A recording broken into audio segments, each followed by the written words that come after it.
Hello everyone, कैसे हो आप सब लोग। तो यहाँ पे मार्केट में हम ट्रेड बनाना शुरू करते हैं। अगर हम चार्ट को देखेंगे तो ओपन होते ही मार्केट में कंटिन्यू पॉजिटिव मोमेंटम आना शुरू हो गया।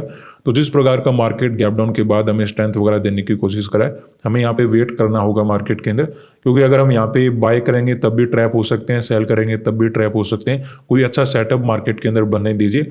अगर गैप डाउन ओपन होकर वो वहीं पर रुक जाता, मार्केट छोटे मोटे ग्रीन कैंडल बनाता या फिर सेलिंग में चलना शुरू कर देता, फिर तो हमारे पास एक सेटअप मार्केट के अंदर अवेलेबल था। लेकिन क्योंकि इसने ओपन होते पॉजिटिव मोमेंटम करके क्लोजिंग प्राइस के आसपास आ चुका है, इवन निफ्टी भी अच्छा मोमेंटम कर चुका है, सेंसेक्स भी ऊपर आने की कोशिश कर रहा है, तो थोड़ा मुझे लगता है यहाँ पे हमें वेट कर लेना चाहिए। डायरेक्टली यहाँ पे हमें कोई भी डिसीजन नहीं लेना चाहिए। तो थोड़ा हम रुकेंगे, उसके बाद हम ट्रेड वगैरह बनाने का कोई अपॉर्चुनिटी फाइंड आउट करेंगे। तो यहाँ पे हम ट्रेड मार्केट के अंदर बनाना शुरू करेंगे। वैसे तो ज़्यादा सिनेरियो में चेंज हुआ नहीं है, कंटिन्यू में अपसाइड का मोमेंटम नजर आ रहा है। लेकिन अब मार्केट ने एक रिजेक्शन देना शुरू किया है, और रिजेक्शन कब आया? जब मार्केट ने क्लोजिंग प्राइस का ब्रेकआउट दे दिया। तो मुझे लगता है क्लोजिंग प्राइस के ब्रेकआउट के बाद कुछ नए बायर मार्केट के अंदर ऐड हुए होंगे। अब मार्केट उनको ट्रैप करता हुआ नीचे जाने वाला है, उसके अकॉर्डिंग हम यहाँ पे पुट साइड का ट्रेड बनाएंगे। तो सबसे पहले अपना मैं बैंक निफ्टी में पोजिशन ऐड कर लेता हूँ 900 क्वान्टिटी के साथ। उसके बाद हम सेंसेक्स में अपना ट्रेड बनाएंगे। 2 पोजीशन हम सेंसेक्स का रखने वाले हैं, क्योंकि आज इसमें एक्सपायरी रहेगा। तो 800 क्वांटिटी यहाँ पे ऐड कर लेते हैं। उसके बाद सेम क्वांटिटी के साथ यहाँ पे सेकंड पोजीशन बनाएंगे। निफ्टी में 1200 क्वांटिटी ऐड कर लेते हैं। तो अभी ये देखें तो अपनी ट्रेड में कुछ लॉस वगैरह नजर आ रहा है। ओवरऑल देखिए सिचुएशन ज़्यादा अच्छी हमारे लिए है नहीं, लेकिन जिस प्रकार का ओवरऑल यहाँ पे अपॉर्चुनिटी नजर आ रहा है, एक सेलिंग का ट्रेड बनाना मुझे यहाँ पे ठीक लग रहा है। क्योंकि मार्केट ने क्या किया, देखिए गैप डाउन तो ओपन हो गया था, लेकिन गैप डाउन के बाद 1-2 मिनट अंदर मार्केट टोटल ऊपर आ गया था। तो ऐसी मार्केट में जो यहाँ पे सेल करके बैठा होता है, उसको थोड़ा बहुत मे बी 1 सेकंड के लिए प्रॉफिट तो नजर आ जाता है, लेकिन क्योंकि जैसी रिकवरी होता है उसका प्रॉफिट मार्केट के अंदर चला जाता है। तो यहाँ पे सेलर प्रॉफिट में रहते नहीं, और अगर प्रॉफिट में नहीं होते तो उनको मार्केट क्या कर सकता है, टारगेट वगैरह बना सकता है।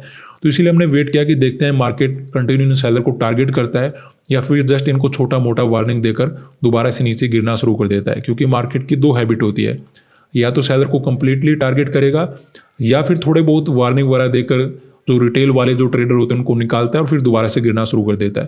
तो हमें दोनों सिचुएशन में देखना होता है कि मार्केट एक्चुअल में यहाँ पे करना क्या चाहता है। क्योंकि गैप डाउन के बाद फास्ट रिकवरी हो रहा था, तो हमें यहाँ पे वेट करना जरूरी लगा। तो अब देखिए मार्केट ने क्या कर दिया, क्लोजिंग प्राइस का ब्रेकआउट कर दिया है। जो भी यहाँ पे सेल वगैरह करके बैठे थे उनको मार्केट मुझे लगता है ऑलमोस्ट निकाल चुका है। कोई भी यहाँ पे अपना ट्रेड होल्ड वगैरह करके नहीं बैठा होगा। ऐसे में क्योंकि मार्केट ने ब्रेकआउट कर दिया है, तो यहाँ पे नए बायर भी मार्केट के अंदर ऐड होना शुरू हो गए होंगे। कुछ बायर यहाँ पे ऑलरेडी ऐड हो गए होंगे। तो ऐसे में मुझे लगता है यहाँ पे बायर के हमारे लिए एसएल प्रिपेयर हो चुके हैं। सेलर को मार्केट पहले ही निकाल चुका है। अब इन्हीं बायर को टारगेट करने के लिए हमने पुट साइड का ट्रेड बनाया है। हमने जल्दबाजी क्यों नहीं किया? 2 कारण थे हमारे पास। क्योंकि एक तो देखिए हमारे लिए कंटिन्यू लॉस चला है, यहाँ पे भी लॉस हो गया था, उसके अगले दिन भी लॉस हो गया था। तो आज भी अगर हम कोई गलत ट्रेड बनाएंगे या फिर ज़्यादा रिस्की वाला ट्रेड बनाएंगे तो वहाँ पे नुकसान हमारा हो सकता था। तो नुकसान से बचने के लिए और लॉस का स्ट्रिक तोड़ने के लिए हमें एक अच्छी अपॉर्चुनिटी के लिए वेट यहाँ पे करना पड़ा। अब क्योंकि मार्केट में ब्रेकआउट के बाद बायर वगैरह अच्छे से ऐड हो गए होंगे, तो जस्ट इनको ही हमें टारगेट करना है। सेलर को मार्केट निकाल ही चुका है, तो अपर साइड यहाँ पे सेलर के एसएल अवेलेबल नहीं है। और ऐसा केवल एक इंडेक्स के अंदर नहीं हुआ, तीनों इंडेक्स में लगभग हमें वैसा ही नजर आ रहा है। क्योंकि बैंक निफ्टी के अंदर भी क्लोजिंग प्राइस का ब्रेकआउट हो चुका है, सेंसेक्स के अंदर भी मार्केट में ऑलमोस्ट क्लोजिंग प्राइस का ब्रेकआउट हो चुका है। तो यहाँ पे भी मार्केट के अंदर कुछ बायर बैठे होंगे, हमें जस्ट उनको ही टारगेट करना है। हमने यहाँ पर भी जल्दबाजी नहीं किया, जब रिजेक्शन आना शुरू हुआ तब जाकर हमने यहाँ पे पुट साइड का ट्रेड बनाया। अभी देखिए होने को तो अभी भी हम गलत हो सकते हैं, लेकिन चांसेस काफ़ी कम है कि अब हम यहाँ पे गलत हों। एक अच्छा ट्रेड हमें मार्केट के अंदर मिला है, और हमें कुछ रिट्रेसमेंट या फिर अच्छा सेलिंग भी मार्केट के अंदर मिल सकता है। क्योंकि मार्केट की हैबिट होती है कि पहले सेलर को निकाला, फिर जो बायर मार्केट के अंदर ऐड हो रहे हैं वो हमें कंटिन्यू सेलिंग वगैरह देने वाले हैं। ये हमें जो गैप डाउन के बाद रिकवरी नजर आ रहा है, ये मुझे लगता है इसलिए हुआ क्योंकि मार्केट में कुछ नेगेटिव न्यूज़ थे, उस वजह से मार्केट ने एक साइकोलॉजी ट्रैप बनाया। क्योंकि दूसरे लोगों को लगा कि गैप डाउन ओपन हुआ तुरंत सेल करेंगे, लेकिन जैसे उन्होंने सेल करने की कोशिश किया न्यूज़ के अकॉर्डिंग या सिनेरियो को समझते, वहाँ पे वो कहीं ना कहीं ट्रैप मार्केट के अंदर हो गए, और जो ऑलरेडी सेल वगैरह करके बैठे थे उनको भी मार्केट ने कहीं ना कहीं अच्छे से ट्रैप कर दिया।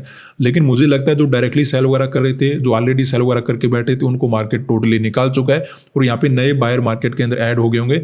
जैसे यहाँ पे जैसे आपको नजर आएगा 77,000 का लेवल है, या फिर ऐसे मोमेंटम में जैसे जैसे मार्केट बढ़ता रहता है धीरे धीरे बायर यहाँ पे ऐड हो जाते हैं। तो जैसे बायर यहाँ पे आए होंगे, मुझे लगता है यहाँ पे हमें रिजेक्शन वगैरह मिलना चाहिए उन बायर को टारगेट करने के लिए, क्योंकि ऊपर हमारे पास सेलर के एसएल अवेलेबल नहीं है। अगर यहाँ पे सेलर के एसएल होते या फिर यहाँ पे कोई रेजिस्टेंस वगैरह होता तो फिर मैं मान सकता था कि और मार्केट मोमेंटम कर सकता है। जैसे देखिए यहाँ पे भी हम ट्रेड बना सकते थे, लेकिन यहाँ पर क्या था, क्लोजिंग प्राइस का लेवल था। तो ऐसे में अगर मार्केट कुछ रिजेक्शन देता भी है तो दूसरे लोग सेल वगैरह कर लेते हैं, तो वहाँ पे हमारे लिए कोई अपॉर्चुनिटी अवेलेबल थी नहीं। लेकिन अब क्योंकि मार्केट ने क्लोजिंग प्राइस का ब्रेकआउट कर दिया है, तो डायरेक्टली यहाँ पे कोई सेल वगैरह करने वाला है नहीं, ऊपर यहाँ पे सेलर के एसएल है नहीं, तो ऐसे में यहाँ पे हमें बायर को टारगेट करना था। तो ऐसा समझते हुए यहाँ पे हमने पुट साइड का ट्रेड बनाया। अभी भी देखिए हमें लॉस वगैरह नजर आ रहा है, मे भी हम गलत हो जाएं, तो ऐसे नहीं कि हम बैठे रहेंगे कि मार्केट में हमें सही होना है, क्योंकि थोड़ा मार्केट कन्फ्यूजिंग है हमारे लिए कि गैप डाउन भी ओपन हुआ, उसके बाद फास्ट रिकवरी नजर आ रहा है, तो थोड़ा हमें लग रहा है कि कुछ प्रॉब्लम दे सकता है मार्केट, अभी भी हमें ट्रैप दे सकता है। लेकिन फिर भी देखिए जितनी अच्छी हमारे लिए अपॉर्चुनिटी हो सकती थी उसके अकॉर्डिंग हमने ट्रेड करने की कोशिश किया। अभी भी अगर लॉस हो जाता है कोई रिग्रेट नहीं है, हमने एक अपॉर्चुनिटी को फाइंड आउट किया, एक प्रोबेबिलिटी को फाइंड आउट किया, उसके अकॉर्डिंग हमने ट्रेड बनाया, उसके अकॉर्डिंग जो भी हमें मिलेगा, लॉस मिले प्रॉफिट मिले, हम अच्छे से हैंडल करेंगे। तो अभी थोड़ा बहुत लॉस कम होना शुरू हुआ है, देखते हैं यहाँ पे क्या होता है। तो यहाँ पे मैं स्लाइटली प्रॉफिट चलना शुरू हुआ है। ऐसे में ये तो नहीं मान सकते कि अपना कंटिन्यू प्रॉफिट हो जाएगा, लेकिन ओवरऑल ठीक है कि हम कुछ प्रॉफिट में मार्केट के अंदर आ गए। लेकिन अभी बैंक निफ्टी अपने आप को ऊपर ही होल्ड करा है, अगर बैंक निफ्टी भी गिरना शुरू करेगा तब मुझे लगता है हमारे लिए और भी अच्छा हो सकता है, क्योंकि ये जो दो इंडेक्स है, निफ्टी हो गया, सेंसेक्स हो गया, इनमें तो एक्सपायरी है, फिर भी छोटे मोटे वोलाटाइल मोमेंटम करना, थोड़े बहुत रिट्रेसमेंट करके फिर से ऊपर चलना, ऐसा कुछ मार्केट दे सकता है। लेकिन बैंक निफ्टी में जो मोमेंटम आएगा वो हमें और भी ज़्यादा क्लियरिटी देने वाला कि एक्चुअली मार्केट क्या करेगा यहाँ पे। तो अभी हमें बैंक निफ्टी का इंतजार रहेगा कि उसमें भी हमें कुछ ब्रेकडाउन वगैरह मिल जाए या फिर सेलिंग वगैरह देखने को मिल जाए, तो उसमें बेस्ट है हमारे लिए। जब तक ऐसा नहीं होता है तो हम सेंसेक्स के ऊपर टोटल भरोसा नहीं कर सकते, क्योंकि ये क्या एक्सपायरी वाला इंडेक्स है, और एक्सपायरी वाले इंडेक्स में ऐसा छोटा मोटा रिट्रेसमेंट होना बड़ी बात नहीं होती। तो मैं अभी तक तो कंफर्म नहीं हूँ कि मार्केट गिर ही जाएगा, लेकिन हाँ बैंक निफ्टी अगर गिरना शुरू कर देता है तो मे भी हम अच्छे खासे प्रॉफिट में आ जाएंगे। लेकिन फिर से लॉस चलना शुरू हो चुका है, देखते हैं क्या होता है यहाँ पे। तो यहाँ पे अपनी ट्रेड में काफ़ी अच्छा प्रॉफिट चल रहा है, देर आए दुरुस्त आए, लेकिन मार्केट के अंदर हमें एक ठीक ठाक सेलिंग मिल गया। बैंक निफ्टी के अंदर भी एक रिजेक्शन आ गया, सेंसेक्स के अंदर भी एक ठीक ठाक सेलिंग हो गया। तो ऐसे में हम यहाँ पे और ज़्यादा लालच नहीं करेंगे, क्योंकि मार्केट हो सकता है थोड़ा बहुत रिट्रेसमेंट करके फिर से घूमने की कोशिश करे, और वैसा रिस्क मैं बिल्कुल भी लेना नहीं चाहूँगा, क्योंकि मार्केट के अंदर हमें लॉस को स्ट्रीक को भी तोड़ना है। क्योंकि फ्राइडे को भी लॉस हो गया था, उससे एक दिन पहले भी लॉस हो गया था, और आज भी अगर हम मार्केट के अंदर बैठे रहें तो मे भी प्रॉफिट अपना बड़ा बन सकता है। लेकिन अगर मार्केट घूम गया तो सिचुएशन हमारे लिए थोड़ी डिफिकल्ट हो सकती है। हमने जो सेलिंग मार्केट के अंदर किया था वो क्यों किया था, क्योंकि हमें नजर आ रहा था कि मार्केट में देखिए मेरा प्लान था कि फ्लैट टू गैप अप में तो बाइंग वगैरह कर सकते हैं, क्योंकि यहाँ पे सेलर मुझे बैठे हुए नजर आ रहे थे। लेकिन गैप डाउन में देखिए जो सेल करके बैठा होता है ना वो प्रॉफिट में आ जाता है। लेकिन आज गैप डाउन वाली जैसी कोई बात थी नहीं, क्योंकि मार्केट ने गैप डाउन तो दिया, लेकिन 1-2 मिनट के बाद ही रिकवरी नजर आ गया। यानी कि अगर यहाँ पे कोई सेल करके भी बैठा हुआ उसे प्रॉफिट देखने का मौका मिला नहीं होगा, मार्केट ने तुरंत रिकवरी दे दिया तो कोई भी अपना प्रॉफिट वगैरह बुक कर नहीं पाया होगा। तो ऐसे मुझे देखना था कि मार्केट फर्दर सेलर को टारगेट करता है या फिर मार्केट कुछ अलग करने की कोशिश करता है। तो डायरेक्टली मैं यहाँ पे घुसना नहीं चाहता था, क्योंकि अगर हम यहाँ पे सेल करते तो यहाँ पे क्या था, क्लोजिंग प्राइस का लेवल था। क्लोजिंग प्राइस का रेजिस्टेंस लेकर अगर मार्केट गिरता, अगर ऐसा भी सेलिंग देता तो कोई भी वहाँ पे सेल वगैरह कर सकता था। तो वैसी अपॉर्चुनिटी को मैं यहाँ पे फाइंड आउट नहीं करना चाहता था, इसलिए मैंने वेट किया कि मार्केट को ब्रेकआउट होने देते हैं, ताकि अगर मार्केट सेलर को भी टारगेट करना चाहता है उनको भी निकाल पाए, और ब्रेकआउट होने के बाद नए बायर भी मार्केट के अंदर ऐड हो जाएंगे। और जैसे ही बायर ऐड होंगे ऊपर यहाँ पे सेलर के एसएल अवेलेबल ना होने के कारण या तो रिट्रेसमेंट या फिर हमें सेलिंग जरूर देखने को मिलेगा। वैसा समझते हैं यहाँ पे हमने ब्रेकआउट का वेट किया, जैसे ब्रेकआउट हुआ, जैसे रिजेक्शन आना शुरू हुआ, तुरंत वहाँ पे हमने पुट साइड का ट्रेड बनाया और एक रिट्रेसमेंट या फिर एक सेलिंग को कैप्चर करके मार्केट के अंदर निकल गए। ऐसा ही एग्जैक्टली हमने दूसरे इंडेक्स के अंदर देखा कि अब मार्केट में क्लोजिंग प्राइस का ब्रेकआउट हो चुका है। जो भी यहाँ पे सेल वगैरह करके बैठे होंगे मार्केट उनको कंप्लीटली निकाल चुका है।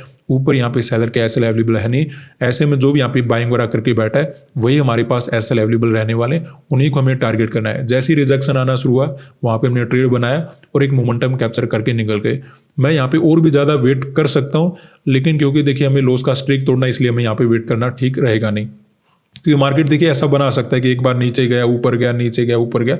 यहाँ पर भी कर सकता है कि जितना ऊपर गया उतना ही नीचे आ जाए, लेकिन प्रॉफिट बड़ा बनाने के चक्कर में अगर मार्केट फिर घूम गया तो फिर हम बचेंगे नहीं, क्योंकि आज हमारे पास सेंसेक्स में एक्सपायरी है और इसी का हमारे पास 2 पोजीशन है।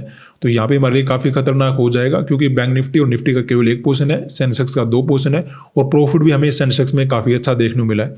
तो ऐसे में अगर ये घूम गया तो फिर इतना प्रॉफिट दोबारा से देखना उतना कुछ हो नहीं पाता। तो क्योंकि हमारे पास एक्सपायरी वाला इंडेक्स है, लॉस का हमें स्ट्रिक तोड़ना है, तो जैसे ही अच्छा प्रॉफिट नजर आए हम बुकिंग करके मार्केट में आज निकल गए। आज के लिए इतना ही, धन्यवाद।